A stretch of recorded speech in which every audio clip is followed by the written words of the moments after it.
اس پر وہی گلاب ہیں آپ، نگاہ سرور عالم کا انتخاب ہیں آپ۔ حضور آپ کی رائے کو کر رہے ہیں قبول، حضور آپ کی رائے کو کر رہے ہیں قبول، کہ بارگاہ الہی میں مستجاب ہیں آپ۔ میری کتاب مناقب کی آپ زینت ہیں،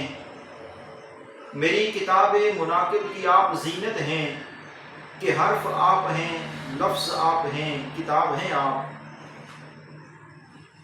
احاطہ آپ کی رفعت کا کیا کرے شہزاد، احاطہ آپ کی رفعت کا کیا کرے شہزاد، یہ ایک ذرہ کم تر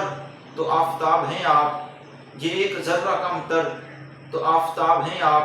اور سلام آپ کی بخت آوری کو اے فاروق، سلام آپ کی بخت آوری کو اے فاروق، میرے حضور کی صحبت سے فیض یاب ہیں آپ، میرے حضور کی صحبت سے فیض یاب ہیں آپ۔ بعد الحمد و ثنا، معزز سامعین و ناظرین، الحمدللہ علی احسانہ، آج یکم محرم الحرام کا مقدس دن ہے، اور آج کے دن عظیم صحابی رسول خلیفہ ثانی،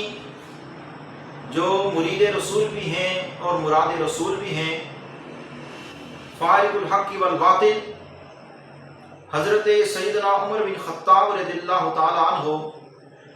آپ کا یوم وصال ہے۔ آپ کی عظمت و شان کے حوالے سے چند گزارشات عرض کروں گا۔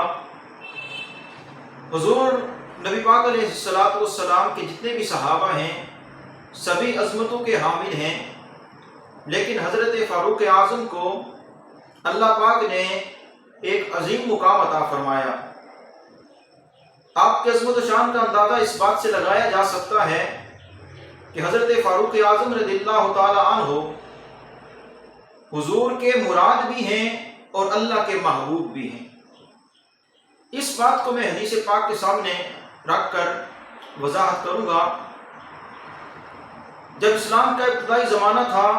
حضور نبی رحمت علیہ السلام نے اپنے دستے دعا بلند کیے اور رب کی بارگاہ میں عرض کی، اللہم اعز الاسلام بأحب ہذین الرجلین بأبی جہل وبعمر بن الخطاب۔ عرض کی ہے مالک کائنات، یہ جو دو افراد ہیں، ان میں سے جس سے تو محبت کرتا ہے اس کے ذریعے اسلام کو عزت عطا فرما۔ اور پھر راوی فرماتے ہیں، اور پھر زمانے نے دیکھا کہ اللہ پاک نے حضرت فاروق اعظم کو دولت ایمان سے سرفراز فرمایا۔ یوں حضرت فاروق اعظم حضور کے مراد ہیں۔ حضور کے جتنے بھی صحابہ ہیں یا خلفائے ثلاثہ ہیں، حضرت سیدنا صدیق اکبر رضی اللہ تعالیٰ عنہ، حضرت سیدنا عثمان غنی رضی اللہ تعالیٰ عنہ، حضرت شیر خدا مولا مشکل کشا حضرت علی المرتضی رضی اللہ تعالیٰ عنہ حضور کے مرید ہیں۔ جتنے بھی صحابہ ہیں حضور کے مرید ہیں، لیکن فاروق اعظم واحد وہ ہستی ہیں جن کو حضور نے رب کی بارگاہ میں اپنے دستے بلند کر کے رب سے مانگا۔ یوں آپ مراد حضور ہیں۔ اور پھر اس حدیث پاک کے اندر حضور نے جب ارشاد فرمایا کہ اے مالک کائنات، جو تجھے محبوب ہے تو اس کے ذریعے اسلام کی عزت عطا فرما، اسلام کی عزت میں اضافہ فرما۔ ذرا فرماتے ہیں وکان احبہما عمر رضی اللہ تعالی عنہ، تو ان دونوں میں سے اللہ پاک جس سے محبت فرماتا ہے وہ حضرت فاروق اعظم کی ہستی ہے۔ معزز سامعین و ناظرین، یوں تو حضرت فاروق اعظم کی بے شمار شانیں ہیں، اللہ پاک نے آپ کو بہت عظمتوں سے نوازا، لیکن ابھی آپ کے سامنے جس خاص موضوع پر میں گفتگو کرنا چاہوں گا وہ ہے کہ حضرت فاروق اعظم کئی مرتبہ ایسا ہوا کہ جب آپ نے کلام فرمایا، آپ نے کسی رائے کا اظہار کیا، تو آپ کی رائے کے موافق اللہ پاک نے قرآن کی آیات کو نازل فرما دیا۔ اور یہ کتنی آیات ہیں اس کے بارے میں آپ کے سامنے دو روایات، دو اقوال عرض کروں گا۔ ارے اس فاروق اعظم کی شان کا اندازہ کون لگا سکتا ہے کہ جس کی رائے کے مطابق رب کائنات جبریل کو بھیج دے اور قرآن کی آیات کو نازل کرے۔ اس کے بارے میں حضرت امام ابن حجر مکی علیہ الرحمہ نے یہ قول نقل کیا، فرماتے ہیں کہ 17 آیات ایسی ہیں جو حضرت فاروق اعظم کی تائید میں نازل کی گئی۔ اور پھر ایک اور قول حضرت شیخ المفسرین علامہ جلال الدین سیوطی رحمۃ اللہ تعالی علیہ آپ نے نقل کیا، آپ فرماتے ہیں کہ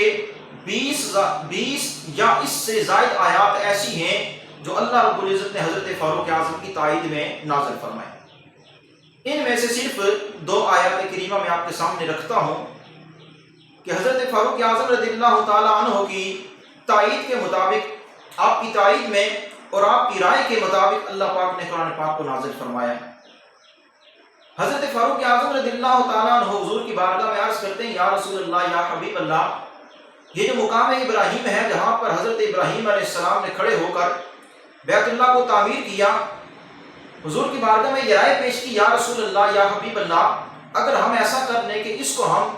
اپنی جائے نماز بنا لیں اور یہاں پر نماز ادا کیا کریں تو آپ کی کیا رائے ہے؟ ادھر فاروق اعظم کا یہ کہنا تھا، ادھر جبریل امین رب کی بارگاہ سے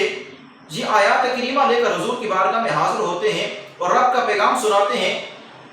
فرمایا وَاتَّخِذُوا مِن مَّقَامِ إِبْرَاهِيمَ مُصَلًّى، فرمایا اے حبیب، وہ مقام جس مقام پر حضرت ابراہیم علیہ السلام نے کھڑے ہو کر میرے گھر کی تعمیر کی ہے، اس کو آپ اپنی جائے نماز بنا لیجیے۔ تو یوں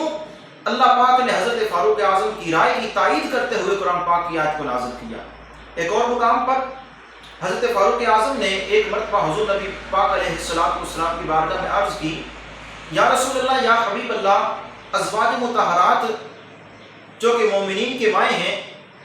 ابھی پردے کا حکم نازل نہیں ہوا تھا، آپ نے عرض کی، یا رسول اللہ، مشرکین بھی، غیر مسلم بھی اور مسلمان بھی ازواج مطہرات سے سوالات کرتے ہیں، آپ کی بارگاہ میں حاضر ہوتے ہیں، آپ سے اپنی حاجات چاہتے ہیں، دینی یا دنیاوی حاجات کے لیے حاضر ہوتے ہیں، اگر ایسا ہو جائے تو ان کے لیے پردے کا اہتمام کر دیا جائے۔ ابھی فاروق اعظم رضی اللہ تعالیٰ عنہ نے حضور کی بارگاہ میں یہ عرض کیا ہی تھا، ادھر سے رب نے جبریل امین کو حضور کی بارگاہ میں بھیج دیا اور فرمایا، اللہ پاک نے قرآن پاک کا یہ ٹکڑا یہ نازل فرمایا اور اس میں بیان فرمایا، وَإِذَا سَأَلْتُمُوهُنَّ مَتَاعًا فَاسْأَلُوهُنَّ مِنْ وَرَاءِ حِجَابٍ، کہ جب تم ازواج مطہرات سے کچھ مانگو تو تم پردے سے پیچھے مانگا کرو، یعنی ازواج مطہرات کو پردہ کرنے کا حکم نازل فرما دیا گیا۔ اس آیت کریمہ سے یہ بات ثابت ہوئی کہ اللہ پاک نے حضرت فاروق اعظم کی شان میں اور آپ کی تائید کے مطابق قرآن پاک کو نازل فرمایا۔ اللہ رب العزت نے حضرت فاروق اعظم کو بہت عظمتیں اور شانیں عطا فرمائی ہیں، لیکن وقت مختصر ہے، اس پر اکتفا کروں گا۔ رب کریم کی بارگاہ میں دعا ہے اللہ پاک ہمیں حضرت فاروق اعظم کا فیض نصیب فرمائے اور آپ کی سیرت مطہرہ پر عمل کرنے کی توفیق نصیب فرمائے۔ وما علیہ الا البلاغ۔